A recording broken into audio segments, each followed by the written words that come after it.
Hello, class, and welcome to your first week of distance learning. This is, of course, Mr. Daigle, and we have now had to shift over to online classes. While I do understand that this is going to be a big change for us, I hope that you are able to get some benefit from the lessons that I am trying to teach you guys, and that it's going to help you become better prepared in these last few weeks of school for what you will see come August.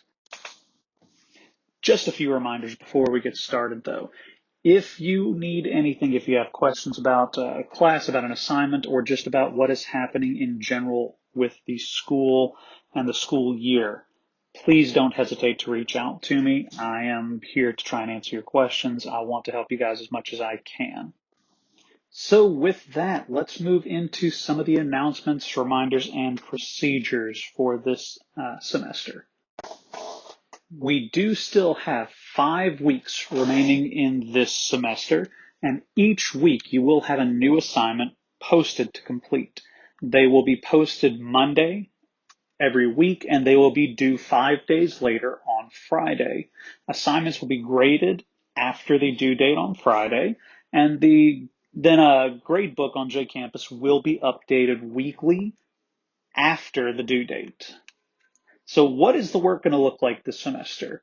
Well, it's going to vary a little bit week to week. Sometimes it might look like a short story with a series of questions. Sometimes it might be a writing assignment. A lot of that stuff I'm still working out, but we will be using Google Classroom as the hub for all of the activity that we have this semester. So when assignments are posted, you will be able to find information for them, links, videos, or Google Docs on Google Classroom. If you are going to be late turning in an assignment, you need to reach out to me as soon as you can. I'm more than willing to be flexible for you guys. I'm willing to work with you, but I am not going to take work at the last possible minute. If you are waiting until the last week of school to do assignments, then it's not going to be graded and it is not going to help you.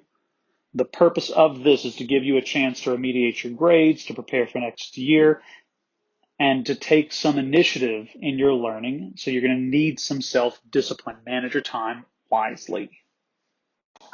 All right, that said, we're going to go ahead and get into our main topic this week, which is going to be about voice, narrative voice, and then we're going to read a short excerpt from a novel and write some responses. We're also going to learn a note-taking technique called double entry journals. You may want to do some of that on paper, but I have provided in the Google Doc attached to this assignment places for you to be able to write, answer your questions, and turn it in. So the first thing you need to do today is to go back to Google Classroom and open up the document assignment for this lesson. You can pause this video while you do so.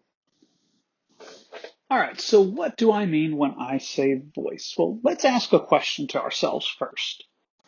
And that is, how can you differentiate between two people that you cannot physically see? Well, the obvious answer is that you can listen. They have unique voices.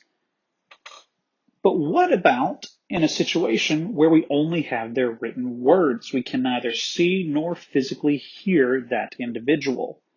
Well, this is the challenge that authors face whenever they're creating a story. They do not get the benefit of visual or audio cues, so they have to rely on something called narrative voice as a way to separate characters and give them unique personalities. Narrative voice is a construct divided between 3 different parts, the first of which is diction, which is the word choice intended to convey a certain effect. This can be either formal or informal. It's basically the word choice that character uses. What kind of technical jargon do they speak with? Do they speak in a lot of slang? Is this person someone who stutters a lot? Is this a person who uses very simple words or is straight to the point? There's also syntax, which is their actual sentence structure. So do they use overly complicated sentences, Or do they try to keep their sentences simple, straightforward, and to the point? Sentences themselves can, of course, be divided into complex compound or complex compound sentence structure. Imagery. So how does a character describe things? How do they take in the world? How do they represent objects in front of them when they think or speak or try to describe something? What are the things they observe? Now, when we're trying to differentiate speakers, we can look at all three of those, and they do combine to create the narrative voice of that character. So, what you're going to want to do in just a moment is to switch over to the voice section of your assignment this week in Google Docs, and then you're going to want to review the explanation of voice one more time to make sure that you understand it. And then you're going to want to pause this video, read those three speakers, and answer the following questions about them. You want to look at the three descriptions given by the three different speakers, and on your document, tell me what you can infer about each of those speakers. Be sure to include details about how you made those observations in your answers. So go ahead, pause this video, complete this section, and then when you are done, come back and we'll talk about double entry journals. All right, welcome back. So we're going to start talking about double entry journals now. A double entry journal is a technique used to help a student take notes while actively reading a text.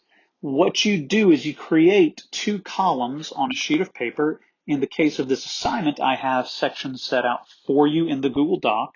And in the left column, you give excerpts, quotes, examples from the text, and then on the right side or right column, you give me your analysis, questions, opinions, or what your thoughts are, what things you notice about that passage. So we'll take a look real quick from Romeo and Juliet. So you can see on the left side here, where it says vivid text, and in parentheses the book says, we have three different quotes. One from Juliet, one from Mercutio, and then one from Friar Lawrence. On the right side, analysis, questions, opinion would be where you put down the things you find, questions that you generate, analysis that you come up with, the connections you're making to other parts of the text, and you put down your thoughts, questions, and opinions in that right column. So, for example, if we look at the middle one there from Mercutio, alas, poor Romeo, he is already dead, stabbed with a white wench's black eye, run through the ear with a love song, the very pin of his heart cleft with the blind bow boy's butt shaft. And he is a man to encounter Tybalt? The observations I made in this section is that Mercutio hates how Romeo isn't acting like his normal self. He says that Romeo has been stabbed by Cupid's arrow and is dead, metaphorically speaking. Mercutio doesn't think Romeo is tough enough to fight Tybalt anymore. Mercutio doesn't know about Romeo and Juliet, though. This example shows us how we can take a section of the text and break down the significant elements of it. We could look then further at Friar Lawrence's advice to Romeo in Act 2, Scene 6, where he's telling Romeo how to take his time. In the right column, you'll also see that I ended with a question that needs to still be answered, which is, do any of them, in this particular case being Romeo, Juliet, and Friar Lawrence, know about Tybalt's challenge to Romeo or that he's looking to hurt him? Asking these questions will then help you to later on, as you find the answers, go back and fill them in further along in the text. All right, so we're going to put a double entry journal into practice today using a novel excerpt from a book called Speak. So go ahead, turn to your document, and you will see that I have an excerpt copied and pasted into your assignment this week. What you are going to do is you're going to turn to your novel excerpt, read the short excerpt from the novel Speak, And then underneath, you will see where I've placed in that Google Doc room for 5 observations made about the excerpt in that double entry journal following the text. So take a few moments, read the passage, fill out the double entry journal, and then pause this video and we'll move on when you get back.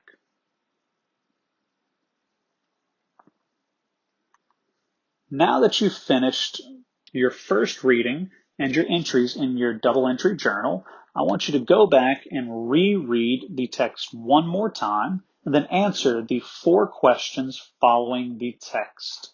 Use evidence in supporting all of your answers, so you will need to provide quotes. However, I do not require you in this one to use citations. So once again, pause the video and then we will continue when you return. Now that you've finished answering your questions and you have your double entry journal, let's go ahead and put it all together. So the last thing I'm going to ask you to do is to fill in one last double entry journal, but this time I want you to focus specifically on voice from the narrator. List 5 examples of voice used by the narrator and speak, and then tell me in the right column what character traits those exemplify. When you are finished with that, I then want you to write a race paragraph response at the end of your assignment, telling me in your own words what you know about this character based on her voice. Use evidence to back up your statements and claims, and then you will be done with your first week. Good luck with the other classes, ladies and gentlemen. Turn in your assignments as soon as you are done with them. Make sure that you get them in by Friday. And we will have a new assignment posted on Monday. Everyone stay safe, stay healthy, and I will talk to you soon.